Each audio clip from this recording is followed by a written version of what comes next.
Nakabili nga kami nitong trending na trending ngayon sa TikTok na luncheon meat, Mr. Squirrel luncheon meat. Hindi siya maalat pero napakasarap, napaka-juicy, siksik na siksik at mura pa. Buy 2, take 3.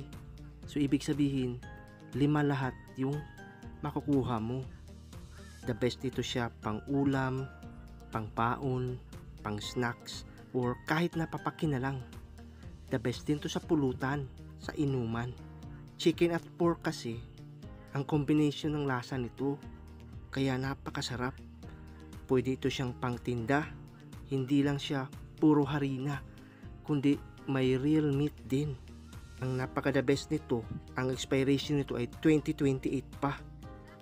Kaso lang madalas out of stock dahil sa dami ng mga orders.